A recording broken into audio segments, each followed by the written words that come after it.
Sports Today family members. And boy, oh boy, yesterday we saw records galore in the game between Kolkata Knight Riders and Rajasthan Royals, and all centered on Yashasvi Jaiswal. I mean, phenomenal achievement indeed from Yashasvi Jaiswal, the fastest IPL 50 ever, beating the record that was set by KL Rahul, which was a 14 ball 50. He was very unlucky to miss out on a century. I mean, he hit 98 of the finest runs that could be there. 26 runs in the first over itself that was bowled by Nitish Rana. So that ensured Rajasthan Royals are in the fray for the top four. Kolkata Knight Riders are now mathematically only within a chance of reaching the playoff stages. But let us focus upon Yashasvi Jaiswal. I mean, simply sensational, phenomenal. Any adjective that you want to put in this is remarkable because the stroke play, the aggression, and the sustained consistency that Yashasvi Jaiswal is showing has put social media on an absolute frenzy here. I mean, if you look at Virat Kohli's story, he himself has said, what a player Yashasvi Jaiswal. The talent that he displayed yesterday at the Eden Gardens was simply phenomenal. 575 runs, and that too at an average of 52 and a strike rate of 167. Man, oh man, if he continues to do this well in the next 4 to 5 games, considering Rajasthan Royals might go to the playoff, he can very well bang down the doors of the Indian cricket team selection. Maybe not for the 2023 ODI World Cup, but maybe for the 2024 T20 World Cup. I mean, come to think about it, if you want a rejig in the entire T20 setup of the country, then perhaps Yashasvi Jaiswal can fill in as one of your openers. And remember, it is not the question of fast tracking. Ever since Jaiswal played the Under-19 World Cup in 2020, he's gone through some very tough phases. For example, Yashasvi Jaiswal struggled in IPL 2020, struggled in 21. For half of IPL 2022, he struggled, but after that, he has been in rip-roaring form. You remember, he also scored a double ton in the Vijay Hazare, but in this season, 2023 in particular, he has had a phenomenal run. A double century and 100 in the Irani Trophy. Then this run, 575 runs. He's just one behind Faf du Plessis in the orange cap race. So this is the situation that Yashasvi Jaiswal is in. Considering the fact that in the T20 setup, you may have Rituraj Gaikwad and Shubman Gill also. Makes sense to have Yashasvi and Shubman open.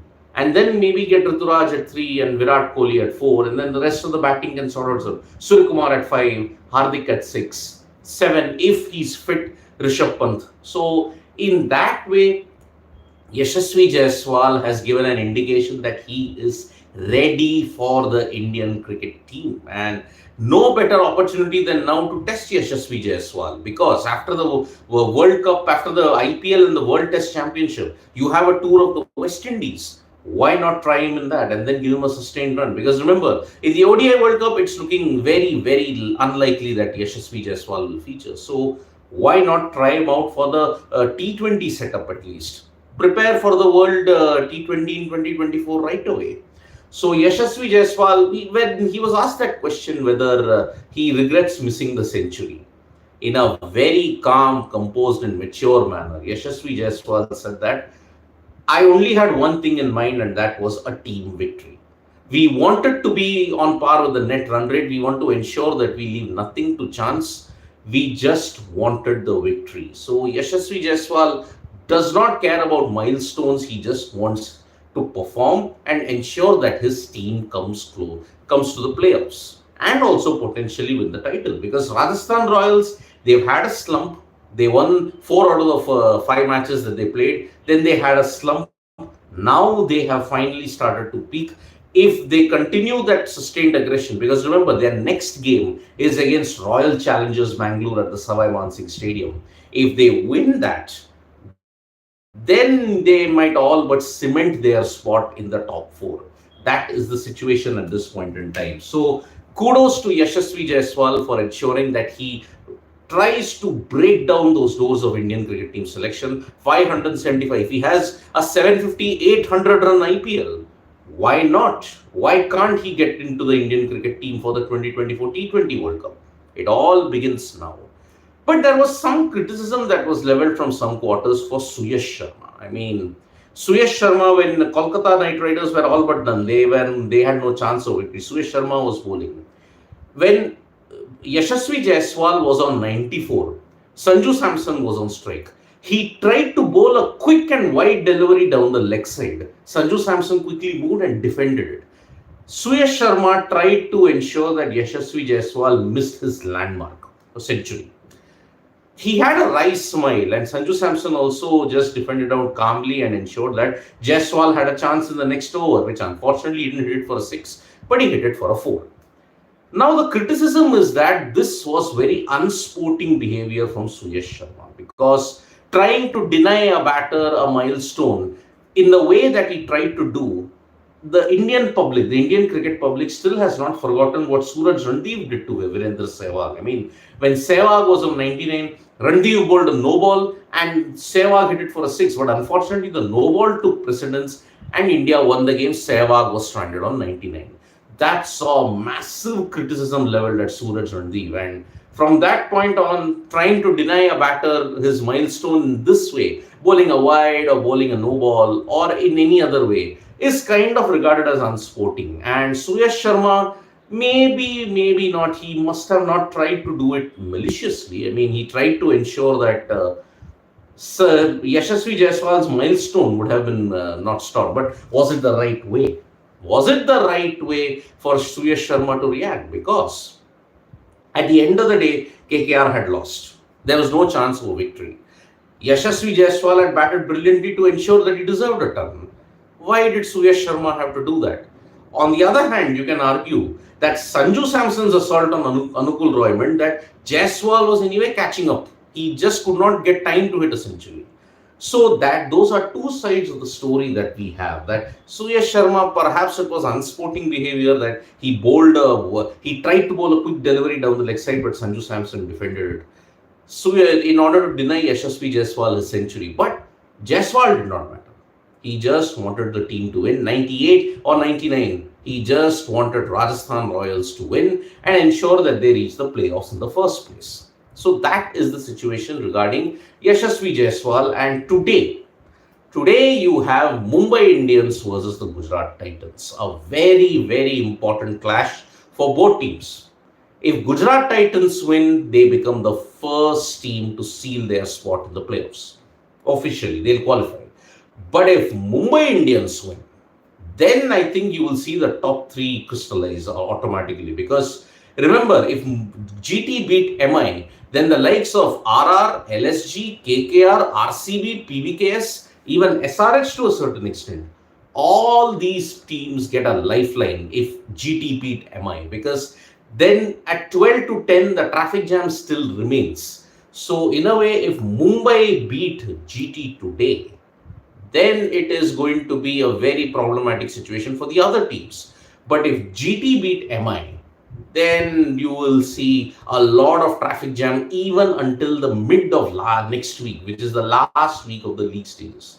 So it is going to be a very, very tricky situation today. The game between MI and GT will ensure that which of the three out of the 4 teams might potentially seal their spots, which is GT, CSK and MI. If MI win today, then the rest of the teams, they may not have a chance. But remember, MI's net run rate is the weakest among all. So they'll have to win and win big. And that is how the situation is when it comes to the IPL. So today it is GT versus MI at the Wankhede Stadium. It depends, will it be a bat second and win the match again for Mumbai? Because remember, it is a clash of 2 teams that love to chase. GT have lost only twice while chasing.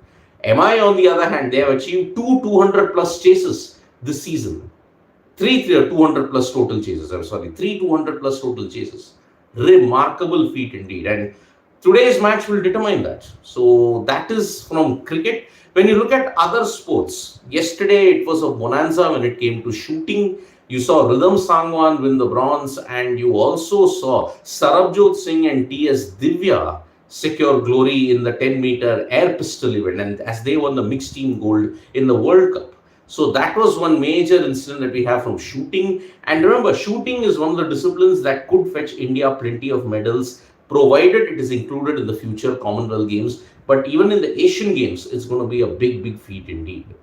Now, if you look at other sports, the ongoing protests that is there at Jantar Mantar, where the wrestlers have dug in their heels, and where on May 21, a major decision might be taken. If no action is taken against Brij Bhushan Sharan Singh, a major decision might be taken on May 21. If that happens, then we are going to see some ugly scenes indeed. And in order to continue the protests, they have resorted to crowdfunding. So crowdfunding, in a way, is propelling the protests up, because the people power is ensuring that justice is delivered.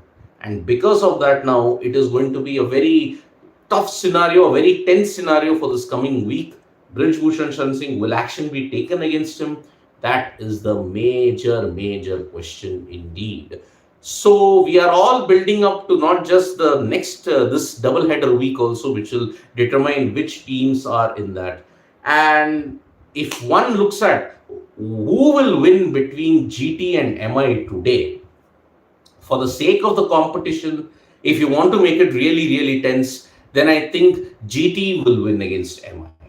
But if MI want to ensure their chances, then they will have to go for a win. I think Mumbai Indians look favorites today to win because they are playing at the Wankhede. If they win the toss and bat second, then they can very well win the game. So that is why Mumbai Indians versus GT, whoever wins the toss and bats second may potentially have won that encounter. So this is the way how it is, Mumbai versus GT. And if I have to look at other sports, you're saying crowdfunding by the protesters to ensure that the protests continue.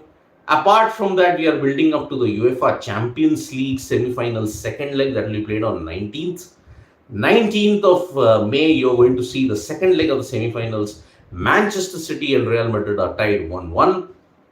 Inter Milan, on the other hand, are 2-0 up against AC. So that's how we are going to see the conclusion of even the UEFA Champions League semi-finals also this week, in the coming week. So that is the situation we have at this point in time. Thank you so much, folks, for joining us for this live. We will be back with more updates on sports today. Tap that bell icon so you know when we go live. And don't forget, we are on Facebook, Twitter, and Instagram as well. Bye-bye.